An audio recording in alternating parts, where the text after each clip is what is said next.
leans on it because you let her lean. On left and right, move that. See, I'll move that bit across the bars of her mouth and I'll rough it up a little bit. There you go, until she's soft. There again, until she's soft. Good. Now when she's getting soft in my hands, I'll leave her alone, you know? But if she leans into my hand, I'll rough that bars of her mouth up and say, get off that. See, what I wanted to do, I wanted to stay between my feet and between my hands and just this side of the bit. Does that make sense? Mm-hmm. Yep. I wanted to be in that corridor. So if she leans in my hands, I'm going to cause her some discomfort. Is that better? Yep. So if she feels good, leave her alone. If it feels ordinary, do something about it, you know? Make it uncomfortable. Even, for God's forbid, cause her a bit of pain. That's what the tree huggers won't tell you. You know? The greenies, oh, you shouldn't do that to them. How do horses react with one another? What do horses do to each other? They bite each other, they kick each other. And how do they assert their authority? They cause the horse around them a little pain. If you get in their space, they'll kick you in the rib, or they'll kick you in the hock, they'll kick you in the knee. You know? They run at you and bite you around the feed pit. If you come around their feed trough, you get in their space, they'll bite you. That's how horses interact with each other. Horses don't, you know, but too many people are trying to humanize the horse. And there's a few humans who want knocking arse over the kettle too. All got too politically correct. We don't need to brutalize them, but we do need to use the way they communicate. See, they talk about natural horsemanship, and then they want to say, on the other hand, we should treat the horses like human beings instead of using what horses naturally do to communicate with each other. Horses do not have much of a verbal language. They do have a little bit. You hear a foal yell out to his mum, or a mum, you know, talk to a foal with verbal, but they don't have much of a verbal vocabulary. What they do is they interact with each other with body language. Well, that's what we're trying to do.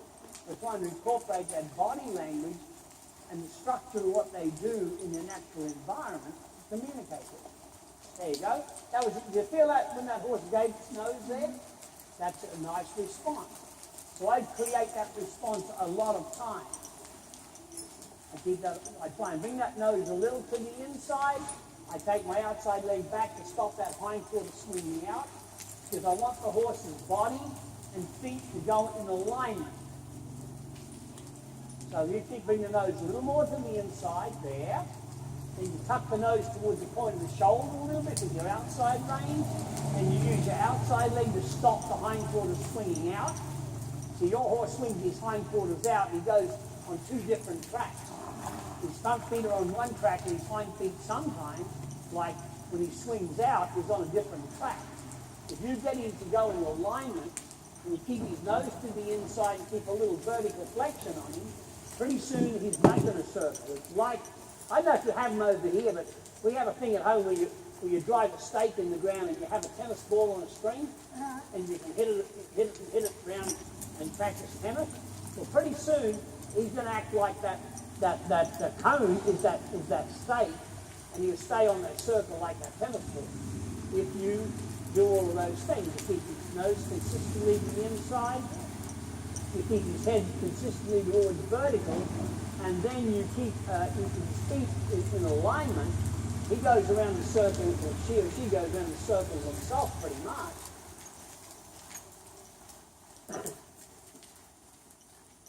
See, what I would like to do, if you can imagine you could draw that circle on the ground with a stick, I would like to align my horse's body, the skeleton of my horse, the backbone of the horse, from between the ears to the tail, in alignment with that line. Then I'd feel like I've got my horse going in balanced form, and his feet balanced over all 4 feet. And the horse moves its hind feet on a bigger circle than the front feet like it's doing there now. Its weight's on its front end. It's lost its collection. And you've got the horse going on 2 tracks instead of 1 track. If I can align those feet So the hind feet are stepping up in behind the front feet. This is what your legs are there for. It'll help you do that. Then your horse will come in a better balanced and collected form. And see, when that hindquarter swings out, the horse is going to lean in your hands because it doesn't have total balance. Does that make sense? Yep.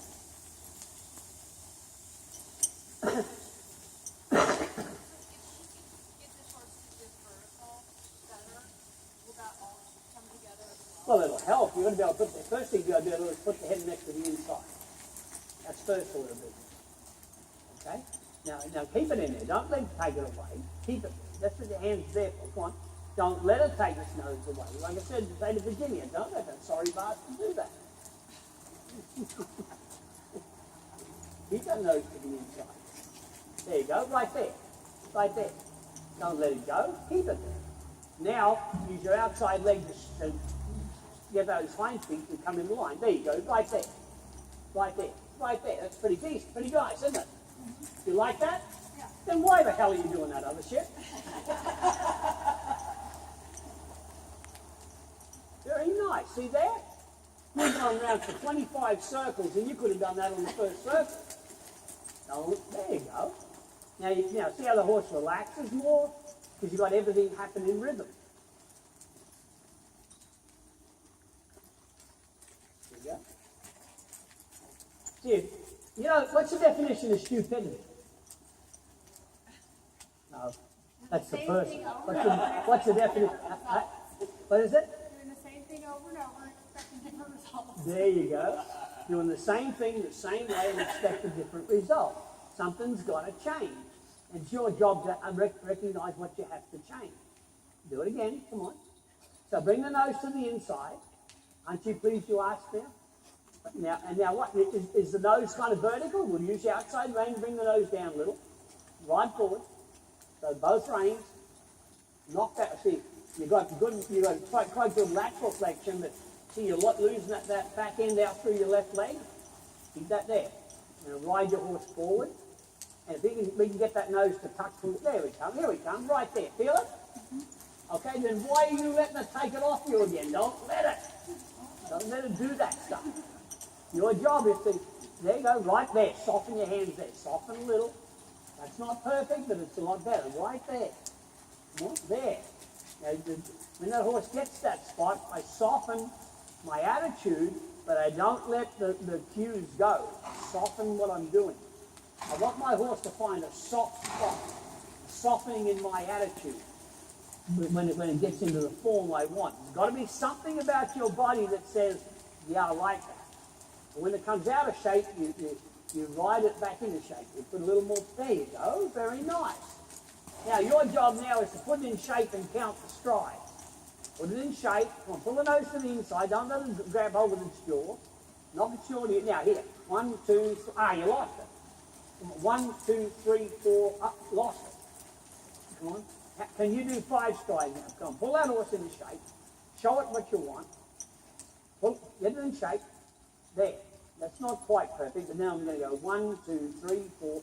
You lost it. Here we go. 1, 2, 3, 4, 5, 6. You lost it again. 1, 2, come on. Come on. Get it back in shape.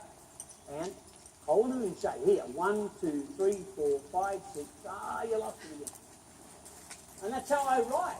If I want to teach my horse how to hold its form, I count the stride.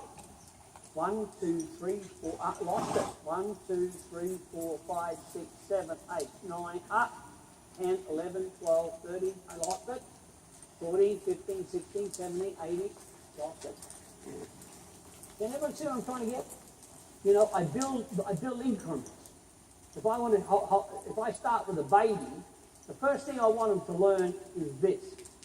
Then I want them to learn to go, don't lean in more, please. Go forward. I'm going to go 1, 2, 3, 4, 5, 6, 7, 8, 9, 10, 11, 12.